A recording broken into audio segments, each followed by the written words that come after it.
This is Up Close. I'm Stephen I. Weiss. In this week's episode, we're looking at two different views of aging. In aggregate, being elderly leads to a far greater sense of well-being. How and why that is explored by clinical psychologist Mindy Greenstein, co-author of Lighter As We Go, Virtues, Character Strengths, and Aging. But aging can carry with it great challenges, and the challenge of Alzheimer's disease is one many families face. The particularly difficult story of former broadcast journalist Meryl Comer in caring for her husband is explored in Slow Dancing with a Stranger, Lost and Found in the Age of Alzheimer's. But first, here's my interview with Mindy Greenstein. You're 51. Correct. And everything's up from here as far as you're concerned, that where a lot of people would view going from 51 onward as a process of perhaps decay or losing out on what life has to offer. It turns out that, according to studies, life has a lot more to offer you in the years ahead. That's correct. In fact, I'm sort of looking at it from the glass half empty. I'm at the bottom of the well-being curve. Well-being through life goes along time in the form of a U. We start out kind of high, satisfied with life, and it starts dipping and dipping and hits kind of a trough. I'm the trough. So there's nowhere to go but up, and in fact it just keeps going up and up through older age, so that my co-author, Dr. Jimmy Holland, who's 86, she's actually higher on the well-being scale than her 22-year-old granddaughter is. Why are old people so happy? Well, I think it's a few things, and this philosopher William May, I thought, described it really well. He called it traveling light, learning to travel light. Life can get really kind of heavy, especially in the sandwich years. You got your kids, you got your parents, you got your career, you got your social responsibilities. And on top of all that, you got your fears of the future because you dread the notion of getting older. You look ahead and see 70 and think, ugh. But in fact, if you knew a little bit about the U-bend studies, you might look at 70 and say, So I think one of the things that happens over time is you get lighter. You care less what people say. You're less afraid of who you are and what you want. You know who you are and what you want better. You've survived a lot of crap along the way, and you've learned coping skills.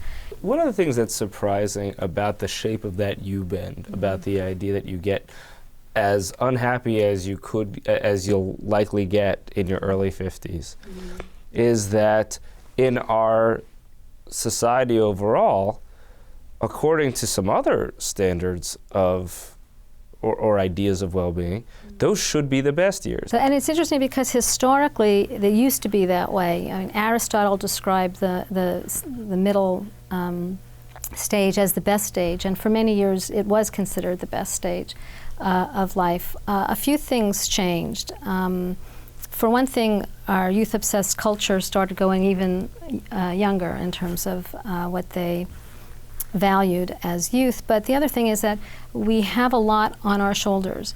And also, I mean, one of the things that happens is that we have a lot more stressors that we're navigating, but we also take pride in our ability to navigate them. And I think one of the reasons for the upswing in life may in fact be all that we take on.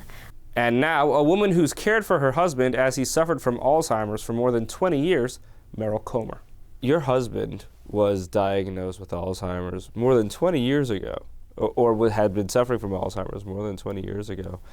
You made the decision that I'm not sure a lot of people would make, to take care of him yourself. Well, go back 20 years. And first of all, he was misdiagnosed for about 3 or 4 years. He was young, atypical. So they assumed that he had everything but Alzheimer's. You didn't mention that word. The stigma was so great. So they thought, my husband was chief of hemonc at NIH. Here's a very smart man. He's young. He's physically fit. He's maintained his brain. The point is, it just doesn't matter. And back in those days, they thought it might be Lyme's disease, mad cow's disease, because he had been in London at a conference at a time when there was that infectious disease. So they did everything. And back in those days, you could only tell at autopsy whether or not someone had Alzheimer's. It's just the most popular form of dementia. You write about that there was a time when you were figuring out your financial plan and you said, well, the doctors have told me I only have to plan for 4 or 5 years, but it ended up being 20 years. And there were times when people were telling you that this was not going to develop as rapidly as it did because you didn't have a diagnosis of Alzheimer's. But then the situation deteriorated quite rapidly. So you're constantly dealing with this tug and pull around time. What did that do for you in preparing? You're blindsided by the diagnosis, quite frankly, and what I ask from the medical community is, if you don't know, just say it. Just tell us. You know, families can deal with information. I believe information is empowering. And the costs of care, if you look globally, I mean, just within the United States, we spend $215 billion annually on care.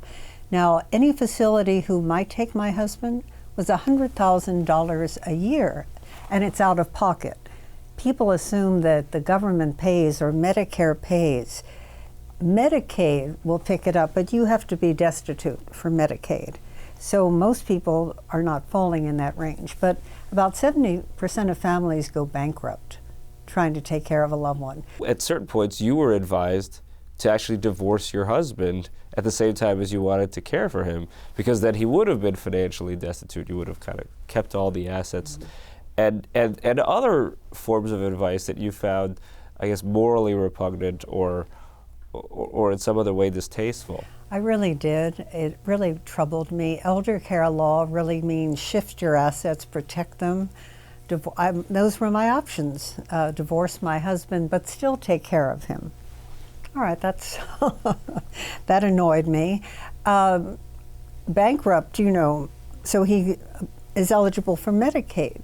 Well, Medicaid was designed as a safety net for people who really needed it. And I said, that's outrageous. I refused to do that. But what I didn't know is the disease would go on for so long.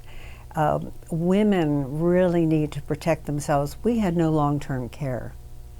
So I tell women, protect yourselves. That's all for this week's abbreviated web episode of Up Close. A reminder, you can see the full episode of Up Close on the Jewish channel on cable, or listen to the full audio of the show as a podcast, available on iTunes and your favorite podcast player. The Jewish channel is available on cable, Time Warner Cable Channel 1640, IOUPLINK Channel 505, RCN Channel 268, Cox Cable Channel 1, Bright House Channel 330, Verizon Fios Channel 900, and on Comcast on the on-demand menu on premium channels. For more information, visit tjctv.com.